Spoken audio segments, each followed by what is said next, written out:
You didn't charge no deposit on the bottles? No, I didn't. At first I didn't, but toward last I was losing too many bottles. That was when we got the Paraglaze bottles. Yeah. First we just had the regular glass. I bought as many as 20 gross a year of bottles. Now, who did you buy them from? From Curtin Sale Manufacturing Company of Millville. Uh-huh. I bought all my supplies from him. I even bought milk bottlers from him. Uh-huh. And the first one burned. In the fire that we had.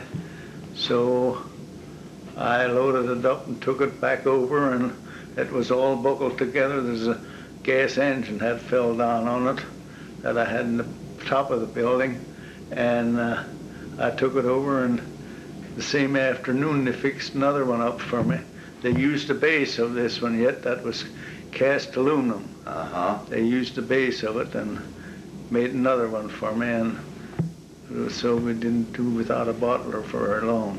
Well, now, before you got that bottler from him, did Mr. Smith have a bottler? No.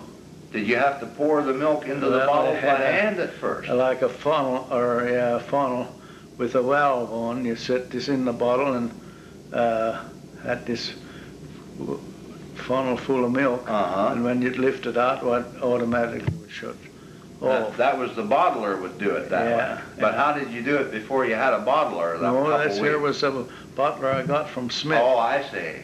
No, the bottler I got from Girton filled 2 bottles at a time and capped them. Those others you had a cap with a hand capper then. Yeah. So it was quite an improvement. Yes. 4 cents for a pint and 8 cents for a quart. And Yeah. the bottles cost you 9 cents. Yeah. Not when we started, but later when we got the better bottles. Now, you were in the business, and how did you took over from Mr. Smith's route, and I know that you delivered in Beavertown, and earlier we were talking, you delivered in Beaver Springs, and you delivered in Vemfer, and on occasions you delivered in Troxelville. Yeah. Because in Troxelville during the Depression, the people would have what? A washer? A watcher. A milk. A voucher. Yeah. And that was issued by the relief people, Yeah. which they Board of Assistance. that they could purchase food products. Was it specifically milk? Yeah, I only had the milk watchers. There were others, but But you were authorized to accept milk vouchers for milk that's right. from the whole area. That's right. And so you continued in your dairy, you enlarged your herd, and finally you went out of business, you sold your business, or how did it come to pass that you did go out of business? Well, Donald was drafted into the service in '45, and that made me short of help. I had 2 farms and all these cattle, and that made me short of help. And I got hired help. I got the conscientious up Schechter first, and he was a good boy. He really helped out a lot. What was his name? Albert Leitzel from Juniata County. What was the fellow's name that? Firster. We got him through Firster. Elias. Yeah. Yes. He was the instigator of that. And then I decided, well, I'd have to quit this. I was getting overworked. So the Thomases started in the business down here at that time. Farms, they called and the Cara Farms, and they more or less took over the business in there free gratis. Really? Yeah. You just didn't charge them anything for your routes or anything? No. They got the bottles I had, and that was all. So you just stopped that? Yeah. And when was that? In 1947. We had sale. and sold out. The farm? Public sale, yeah, we sold farm and all. Mm-hmm. And dairy equipment. Cows, the whole works. Yeah. Sold everything. Yeah. Now then, I also remember that you had a very important institution in the heart of Beavertown, and that was the restaurant on the square, as it was called for many years. Mel Bub had it, and Fitzgerald had it, and the Walkers had it, and I guess you bought that from Sarah Walker. Yes. And what was the date on that? I don't remember just the date that we bought it, but we moved in April the 29th in was 48. 1948. That's my birthday. We moved. Really? You moved from, now, you were still living over on the farm then? Well, we were up on the upper farm and On the upper We farm? moved across the 3 years. crossroad. Uh-huh. And then you moved into Beavertown Yeah. and took over the restaurant business. And you had a full-service restaurant, too. Yeah. I mean, you could get, gee, We you had- get sandwiches, but you We get had full... 4 girls that were on, and we bought, when we bought the restaurant, there was 2 girls come along with it. And who were they? Mildred Good Mildred Good, and who later married Paul Zachman. Shepherd. Grace. No. Not Shepherd. Middlesworth. Yeah, Grace Middlesworth. That was a... Not Grace, neither. No. What was her name? This would, Betty Middlesworth's mother. Yeah. Yeah, I Yes. don't remember her name either. That slipped. But they were too mature. Yeah. Yeah. Probably. They were used to the business. Yeah. And then What Emmon the hell? Smith moved into Beavertown here, and his wife had died. And he come up one day, he said, "Clarence, I'd like to help you." He said, "I have to have a little more entertainment."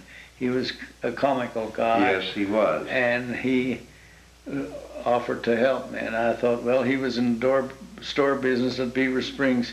He knew the ropes. Right. So I had him working for me for a couple months. In the store business part of it. In the grocery end. Mm-hmm. He took care of the grocery end. But you had a full dairy bar service. That is, you get sundaes, CMPs, sodas, Soda. cherry cokes, vanilla cokes, anything handmade on the Banana premises. splits. Right.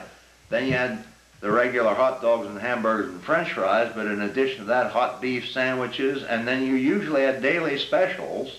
Platters. Platters, yeah. Served platters.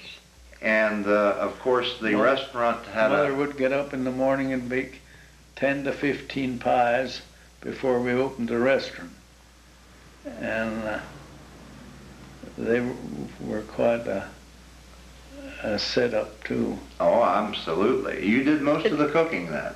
Most of it. Mildred Good was in the kitchen when she worked for us. And of course our girls learned then too.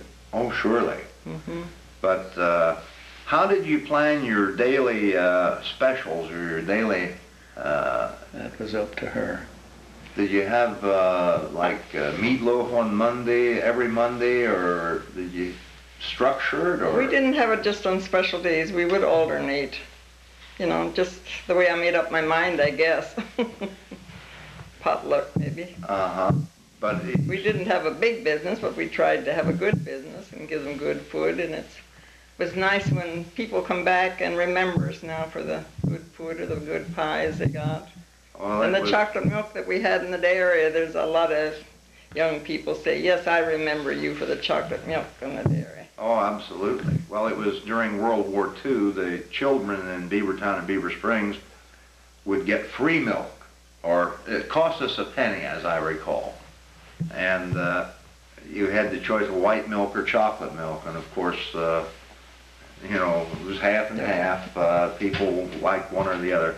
But I certainly remember your delicious chocolate milk, but I also remember your delicious food at the restaurant. And you had pinball machines for entertainment of the young folks, and a jukebox and a dance floor.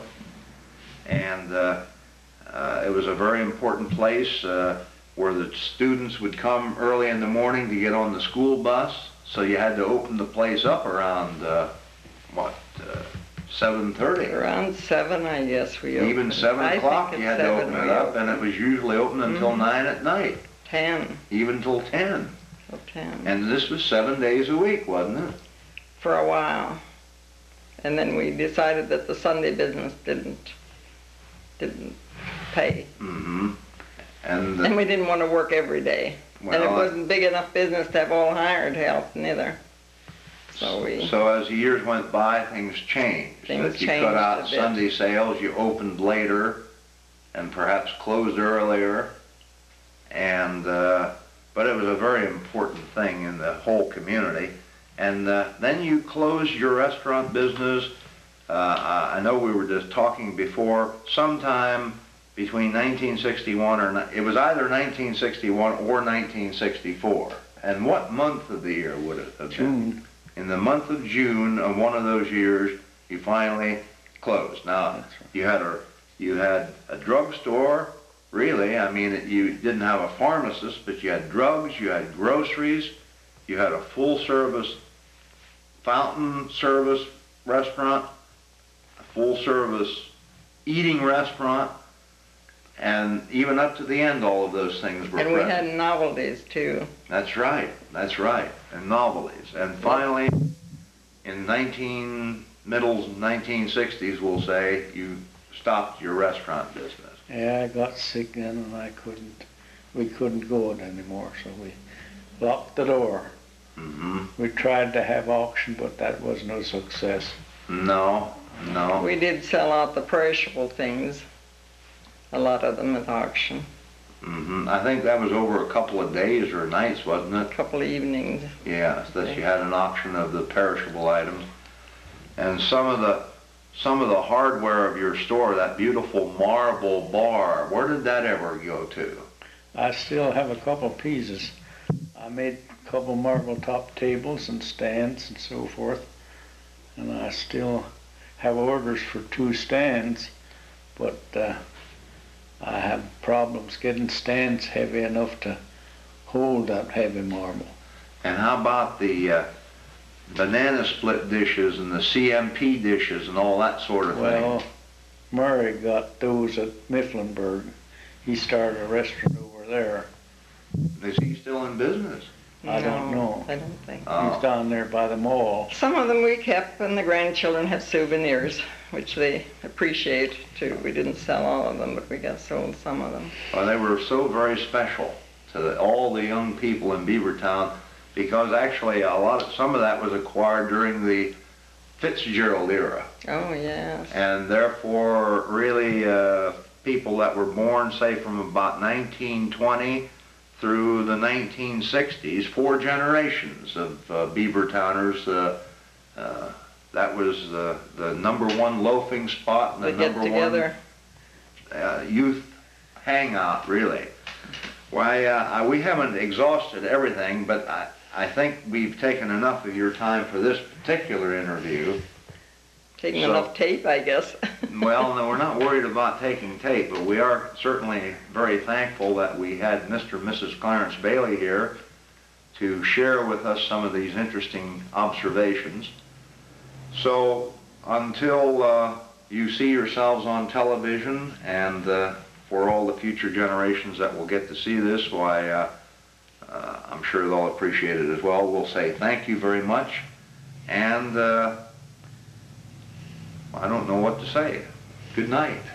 Good night, and thank you for the interview. Thank you again, really. It was very special.